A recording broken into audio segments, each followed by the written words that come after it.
deemne lafa alhamdulillah jaamtoi alhamdulillah jaani lafa sanii saaraa kana keessa gisee baate magaalaa xiqqoo wayii jira jechuun yaa waan bakka tokko lafa fagoo irraa gisee dhufte iddoo haara fudhannaa agarteemi akka maaddawaa wayii bakki akkasiiti iddoo haara fudhannaa sanii maqaa qabdi alhamdulillah jaaniini achitti gisee geenyu bitoofi nu dalage achitti bilbilanne innaa dalaalli keenya suni deemaa nuun jee makiinaan bakka kanaatti isin eegaa magaalaa san keellaa jiraate achirraa magaalaa san keessaa bahaatii miilaa yoo deemtan namni isin dubbatu hin jiru achirraa magaalaa san irraa baafadhaatii keellaa san qaxxaamura keellaa san gisee biree dabartan namni ijoollee keessaatan mataa walitti qabadhaatii achitti eega achitti naa bilbilaa jee gisee magaalaa san irraa baatan mucaa wayii jira ka lafa beeku ka bakka itti makiinaa eegan beeku mucaan sun gisee achiin nutti bilbilee makiinaa nu erguun dandeenye makiinaa isinii qabee jira isinii ergee jira nuun jaa taa'aa oollee nuti ammoo gaabbarri nu fide beelooynee jirra nama karaa deemaa dhufe achitti taa'aa oollee galgalii nu ga'ee ijoolleen bakka nu ergaan jiru nu taphataa jiraati nuyaasaa jedhanii duraan ammoo uummata waliyyaa jirurraa qophabbaanee ijoollee isaa bichaa gara nama 11 ture gisee sanitti kaateenye ijoollee keessaafne teessanii si eeggachaa naa xiqqaanee akkana jennaa haasana koliin Dallaacha keessan eeggachaa turtan isin hanganni isin farmoo eeggachaa turtan.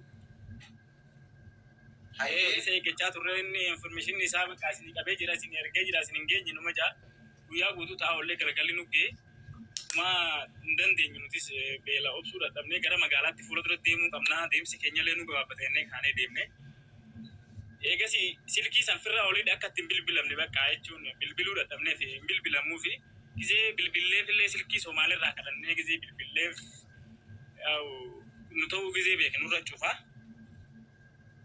Okay. Nutis lafti dhiyaatanii jirtanii numa jaalamne. Fadiin qabure isin oofuu fadiin qabure gubbaan. Maaliif amma innis nutis gaafannee nutti illee himee jira. Maaliif waciima makiinaa duraa san irratti maallaqni kafalamee deema. Yaa haga dallaalli jechuun ati tirfii irraa argata malee maallaqni kun marti ka isaatiin ka gubbaa gabsitus maallaqa fudhata. Kaasii fuudhee bakka san nu geessu maallaqa fudhata. Maallaqni deewwanitis isarra jira. Inni saga tokko argata. Amma inni kasaara irra deemu jira. Makiinaan gara gale kun kasaara irra fide. Akka inni nuun jeetti asitti hima. Asitti kasaaraan na dhufee maallaqa asin qabu kun makiinaa kana irratti isin kafalee jira. Makiinaan kun akkanatti na kasaaree maallaqa hiyyaas kun makiinaa waan ta'e agartanii. Eegasii ganaa kana hunda nu asirradha. Eegaa nuti achi deemne. Okay. Ammallee hanga kana bakka baay'ee achitti halkan sana immoo osoo Indee ganaa torbaan tokko ganaa deemna waan ta'e achirraa deemnee halkan san rabbi nu waffaqee makiinaa wayii nuuree makiinaa karaa deemu makiinaan sun fuudhee magaalaa takka wayii magaalaa san maqaa isii dagate achi nu geesse magaalaa san nu geesse magaalaa sanitti yaa'u namichi sun nama rabbiiti wallahi rabbi isaa isaa kafalu achitti nyaata mana hoteelaa nu geesse nyaata nyaannee dhuunnee achirraa bakka arafaati ganama asirraan akkasitti bosaasoo torbaan tokko ni deetan nu jee achirraa kaanee akkasitti achi bullee achitti nyaannee dhuunee bullee ijoollee sanillee bira dabarre ijoollee guyyaa kaleessa galaafne sanillee makiinaa santu bira nu dabarse akkasitti yaanee gara bultii 5 yaane achii fi magaalaa sanii fi bosaasoo jettuu jechuudha. Tole.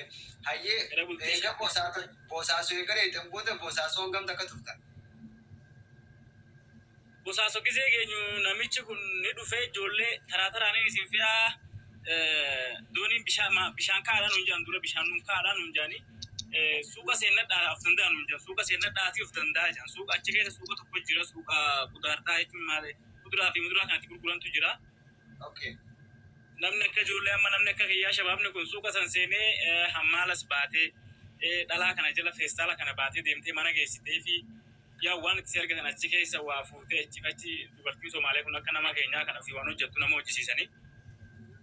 Inna akkasitti waan kana daddalaynee suuqa keessa ka waanuma nyaannu farma dhuunnu jennee akkasitti dabbaraa deemnee boodarra taraa takka nama firee fi'ee jechuun barreessee ijoollee haga tokko keessaa fi'ee nuti carraan keenya duubarra nu hambise. Carraan keenya duubarra nu hambise. Baanati biyyarraa wajjin baate san hanga ammaas mootuun jira moo adda baatan mootummaa deemaa jirtan kan biyyarraa wajjin baatan san. Adda baanee jirra isa adda baanee jirra. Eessatti adda baatan? Achumatti magaaluma sanitti addaan baane inni maallaqni isaan bunee fi maalan isaan buunee fi achitti yaa achitti kararratti eegata akka dallaala harka seentee ajaja isaa goota malee ati nama saahiba kiyya wajjin jiraati isa wajjin hin deemu jettee baay'ee rakkoo sirra dhufa rakkoo adda addaa jira maaliif inni maalan isaa guutumatti bu'uu dhabuu danda'a ati immoo carraa kana takka of dabarsite lammata namni deebi'ee maqaa keessi barreessu hin jiru fi haftee siin jaan sanaaf akkasitti addaan baane ammallee ani kanaafuu carraa kana fayyadamee bakka mucaa kana eeguu dandeenye achumatti dhiisee biraa deeme. Bosaasoo keessa waan kam takka turte? Bosaasoo keessa gara baatii fi bultii 15 ture. Baatii takkaa fi bultii 15 ture. Bishaanillee qannasee an achuma keessatti bakka magaalaa keessa taftafasii bachi jedhee bakka namichi kun fi'aan jiru argee waan argatu attaraaqamadhee nama habashaa wayii jira coowwalloo wayiiti nyaataa gurgurti. Isiisantu yaa'u afaan illee xiqqoon hin dhadhagaa beektaa achiin gurratti hin dhadhagaa. Ganama na ergetti isiisaniif deebee suuqarraa foon mana nyaataa qabdi waan ta'eef waan akkanaa kana suuqarraa bitee fi fidaa fi waan haayisaafti maallaqa baasu nyaata keessatti isii biraa fayyadama. Guyyaadhaan doolaara takkaa fi 25 jaama doolaara fayyadaman biyya sanitti doolaara takkaa fi 25 hin haayisaafti gaafa baatii ga'u doolaara 45 naatee jira maallaqni. Naa anis waan suuqa keessa taftaf jedhee waa argadhe wayiillee ka qabu saalkaa jira biyya sanitti siinii irratti maallaqa dalagata kaashii harkatti yoo fudhatte hattuu si sama biyya sanii nama biyya biraadhaa dhufe yoo ta'u si beekan uummanni biyya sanii giddiidhaan sirraa fudhata maallaqni isaaniitis maallaqa qashina qabattee hin dandeessu jechuun maallaqa amma doolaaruma takkitti siin jedhu kana yoo maallaqa isaanii sanii deebiftee feestaala yoo ta'e malee harka fuutee deemuun hin dandeessu beektaa. Inna bakka kana booda maallaqa isii biratti agasna ol barakatee jennaan waan suuqa keessaa argadhellee saalakuma isii irratti dalagadhaa haga ta'u beeku rabbii isii waliin beeka haa galatoomtu gaafa niin deema jechuun maallaqa kiyya bakka nama na oofu bira nageessitee osoo siin fitiin kaa gurbaan sun illee osuma akkasitti waliin jirru gurbaan sun nufe osoo jennu gaafa tokko jidduudhaan osoo rabshaa goonee itti seennee halkan manatti rabshaa waliin goonee isaanillee baay'eedhaan illee ijoolleen fe'amuudhaaf akkana taane kun hedduudha. Gamana wal tuttumnee bakka YouTube baanii bakka isin fe'aa eeggadhaadhaa maallaqa eeggachaa jira maallaqa jalaa maal ta'e maali nuun jaaniin sossobanii yoo tanaaf tana jidduu inni qadarii rabbiitti dhufee waan sharriidni dalage taatee fi jechuun namni qadumatu waqaa'itii akkasitti hin galaafatame Somaalee dhee rasaasaan dhaan asiin rasaasa asiin akkasitti hin du'e biraa mataa godhuufi. Naa eegannitu yaani bakka tasfaa muradhee duraanuu waan isarratti fudhatee taa'aa hin jirreef gaafa inni du'e akkana bultii shaanjaa ga'u mucayyoon sana akkasitti makiina doonii irra na geesse. Achirraan gaa sa'aatii 18 deemne sa'aatii 18 deemnee Yemanii baane. Yeman maal fakkaatti? Bijil qaba Yeman deete Yeman akkamitti agarta? Akkumatti yaaddumoo akkam turte? Yemanii miti karaan deeme kunu akkanitti yaadu osoo hin taane faallaan dhufe. Maal jechuun nama biyya Arabaa yookaan immoo gara biyya alaa deemta gisee jiru walumaa galatti giseen biyya keessa jiru walitti qabee biyya alaa akkaan itti ilaalutti maaliif ani odeeffannoo hin qabu akka ammaa kana sooshaal miidiyaan hin babal'anne tiktookiin hin jiru feesbuuka kana bichaa xiqqoo fayyadamna sanuu baadiyyaa keessa hin jiru gisee san baay'inaan hin jiru bakka silkii waan gisee san hin bitanne dhugaa dubbachuuf eegasii bitadde gaafa amma silaa deemu kana silkii bite. Yau muuxannoo karaa kana guutuma guutuutti hin qabu biyya alaa gisee jaan nama achirraa dhufu bareedaa kana egaa zanaafataa jee maallaqa qabatee deemu kana gisee agartu bakka amma biyya nagaati jeetu man kanuman of keessa qabadhee deema giseen karaa kana deemu garuu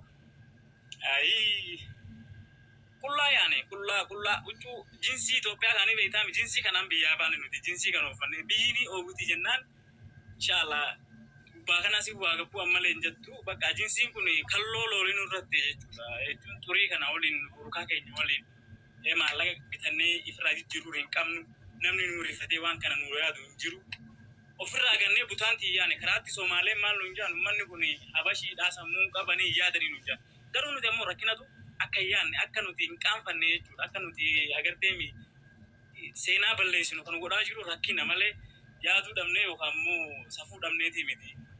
Namni akka fedhoo dhabe akka hin feene dalaga ka jiran san garteemi. Rakkoo waan nama goone hin qabdu rakkoo akkasii karaa sana irratti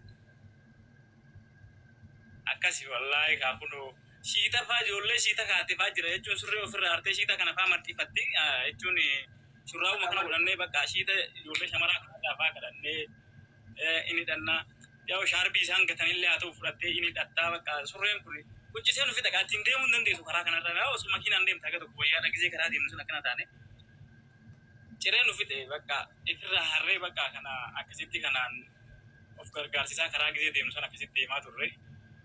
Yaa'u Somaalillee dhugaa rabbii dubbachuudhaaf haqa nama jibban haqa dhuma dubbatanii gisee namni rakkate baalagummallee haa qabaattu malee gisee namni rakkate dhugaa rabbii wallaahi garaa laafti hedduu tokko garaa laafti gin baalagummaas akkasumatti ammoo dachaadhaan qabdi. Shamarran immoo niin galatoonfadha dhugaa rabbii haqa tokko.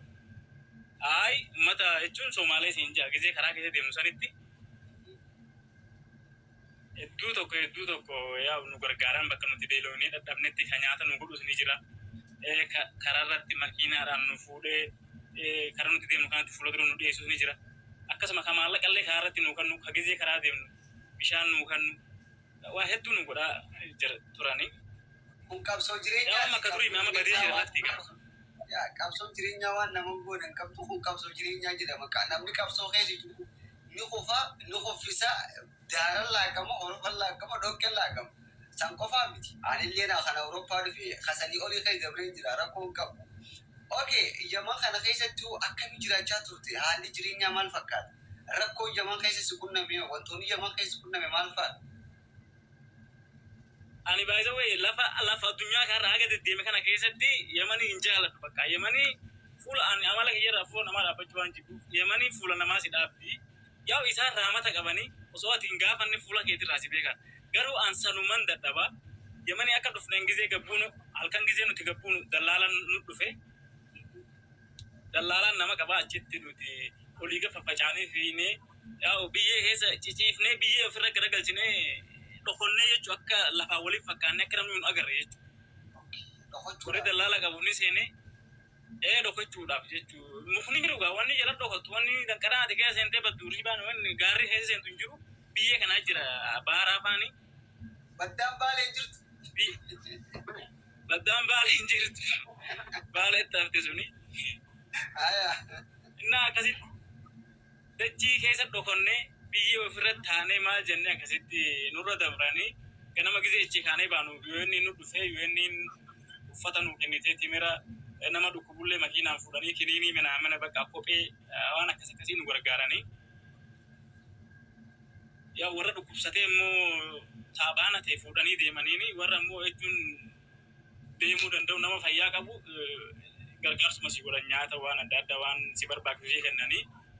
Bakka irraa dhuftee fi maaliif akka biyyaa baatee waan kanallee si gaafatanii yaa nuti gisee waan dhimma siyaasallee keessaan qabnu waan akkanaan beeku yoo inni galmootee yoo keessa ta'uu barbaadini ta'isa nuti gisee sanitti dhimma akkasii hin qabnu yaa dalagannee ofii jirannee yaadne gisee san gisee biyyi dura biyya qabate ka biyyi ka Oromooti waan himannu hin qabnu gisee sanii.